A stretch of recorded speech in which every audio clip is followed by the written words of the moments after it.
Hola chicos, muy buenas tardes. Una vez más estamos reunidos gracias a el milagro de la tecnología. Tenemos que hoy vamos a platicar de un tema más de nuestras clases de química. Vamos a hablar de los enlaces y de los dos modelos más representativos, que son el enlace iónico y el enlace covalente. Así es que, comencemos.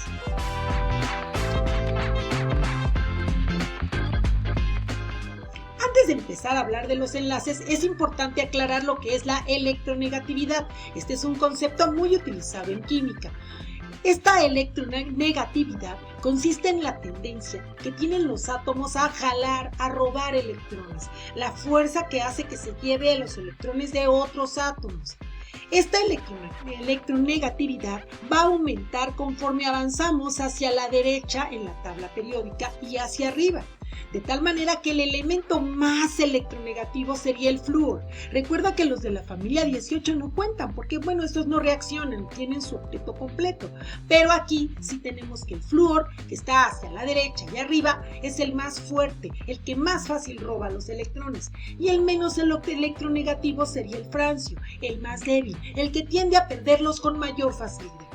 Pues bien, una vez que hemos entendido el concepto de electronegatividad, entendamos ahora lo que son los enlaces. Y empecemos con el enlace iónico. Este tipo de enlace, fíjense bien, se va a dar cuando los participantes tienen una gran diferencia de electronegatividades. Es decir, uno es muy fuerte y el otro es muy débil, demasiado débil. Entonces, tenemos por ejemplo el caso de los metales, que son débiles, que sueltan electrones fácilmente, que están del lado izquierdo de la tabla periódica, y los no metales, que están del lado derecho y que son más fuertes. Estos arrebatan completamente a los electrones. Veamos el caso del cloruro de sodio, que forma un enlace iónico porque el sodio es un metal que suelta sus electrones fácilmente, mientras que el cloro es un no metal que los arrebata. Entonces aquí el electrón del sodio pasa a pertenecer al cloro. Veamos esta ilustración, ¿verdad? Aquí tenemos al señor cloro, ¿verdad? Que fácilmente arrebata a la señorita electrón del villano del señor sodio. Es una forma de verlo. Recuerda, para que se dé el enlace iónico es muy importante que siempre sea un metal con un no metal. Metal y no metal, los que están en los extremos de la tabla periódica. Muy bien, ahora veamos lo que es el enlace covalente. El enlace covalente se va a presentar siempre con no metales, es decir, aquellos que están en la misma condición. Los dos están peleando por electrones, no hay quien les dé estos electrones. Entonces, ¿verdad? Lo que va a suceder con estos es que van a tratar de, se me pasó la diapositiva, vamos a regresar.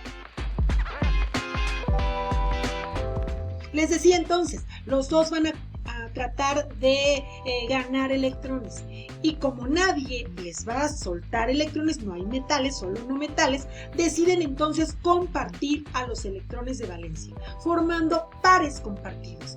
Veamos el caso del flúor, que tiene 7 electrones de valencia.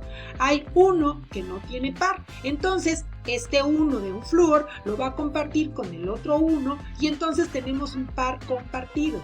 Aquí hay un par compartido que se puede representar así con una línea y es un par de electrones compartido. Pero puede haber más de un par de electrones compartido, como en el caso del oxígeno que tiene 6 electrones de valencia. Entonces hay dos que no tienen par. Esos 2 electrones se van a compartir y entonces vamos a tener dobles enlaces. Finalmente tenemos al nitrógeno, que tiene 5 de valencia y que puede compartir hasta 3 pares de electrones. Estos son los enlaces covalentes. Recuerda, estos se dan entre no metales. Los enlaces covalentes, ¿verdad?, pueden dividirse a su vez en dos, que puede ser el enlace covalente polar y no polar. Hablemos primero del enlace covalente no polar. Para que este se dé, en primer lugar, tienen que ser no metales, pero además deben ser átomos iguales, que tengan la misma fuerza. ¿Para qué? Para que los electrones queden en medio, que haya un equilibrio. Por ejemplo, como aquí veamos, cuando tú estás jugando fuercitas con alguien que tiene la misma fuerza que tú, pues la fuerza queda en medio, ¿verdad? No se va ni a un lado ni al otro, se queda exactamente en medio de los dos. Pues lo mismo va a suceder con estos electrones, que como los dos átomos tienen la misma fuerza, van a quedar en medio.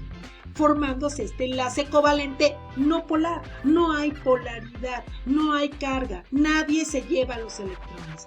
Este es el covalente no polar. Pero también existe el enlace covalente polar, que es el que vamos a hablar a continuación. En este sucede algo diferente. Tenemos, por ejemplo, que son no metales. Acuérdate, para que sea covalente tiene que ser no metales, como en el caso del agua, que es hidrógeno, no metal, y oxígeno, no metal. Ninguno de los dos es metal, pero sin embargo uno tiene mayor fuerza para atraer a los electrones. En este caso el oxígeno, que está más hacia la derecha, este jala con más fuerza los electrones, y entonces este par compartido, porque sigue compartido, no se los arrebata, pero sí se inclinan un poquito más hacia el lado del oxígeno, porque es más electronegativo. Entonces se va a formar una polaridad, se van a formar dos polos, ¿verdad? Se va a polarizar la molécula.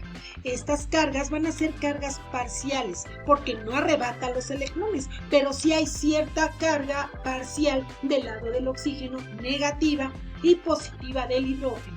El oxígeno, porque lleva los electrones, es negativa. El hidrógeno, positivo. Veamos algunos ejemplos. Digamos que te preguntan qué tipo de enlace hay en esta molécula. Primero analices potasio y bromo. El potasio es metal, el bromo es no metal. Entonces, si es metal y no metal, y aquí ves que un electrón pasa al otro átomo, entonces es un enlace iónico, no hay pierde. Ahora veamos este, yodo y yodo. Los dos son no metales, sin embargo son elementos con la misma fuerza, son iguales, tienen la misma electronegatividad. Por lo tanto, el par electrónico va a quedar exactamente en medio. No hay polaridad, es un enlace covalente no polar. Y finalmente aquí está la molécula de un gas que se llama metano y que está formado por dos no metales, que es el carbono y el hidrógeno. Al ser no metales, entonces tú vas a tener que ese enlace covalente. Pero como son diferentes átomos, uno tiene más fuerza que el otro, aquí sí se forma una polaridad y tenemos un enlace covalente polar. Bien, ¿cuáles son las características de los compuestos iónicos? En primer lugar, recuerda, la transferencia de electrones es completa. El no metal arrebata los electrones por completo. Se lleva a cabo entre metal y no metal, si no, no podría haber uno que da y el otro que recibe. Son sólidos a temperatura ambiente. Piensa en la sal, que es cloruro de sodio, que es un compuesto iónico. Es sólida, son cristales en estado sólido.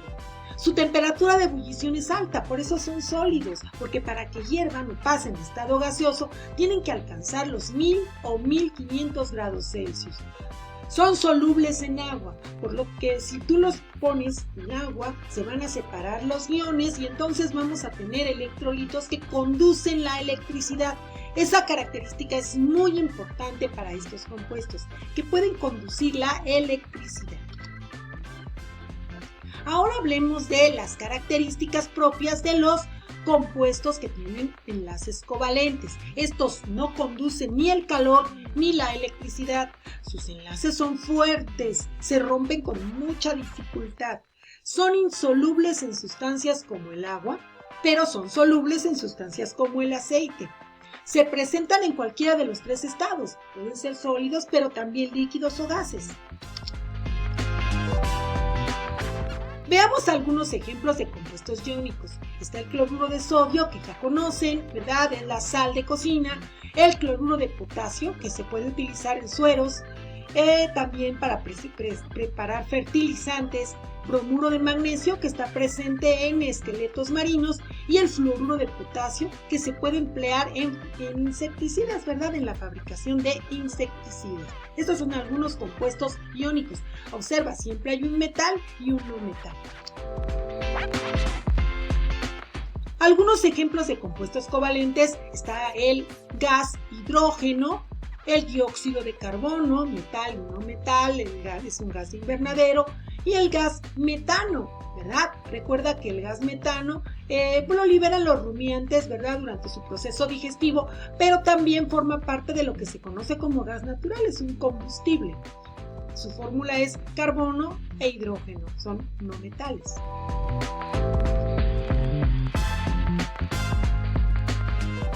Pues bien, chicos, esto es todo por esta ocasión. Les agradezco mucho su atención. Espero verlos pronto y no dejen de revisar este material que se prepara para ustedes con mucho cariño y dedicación. Gracias y hasta pronto.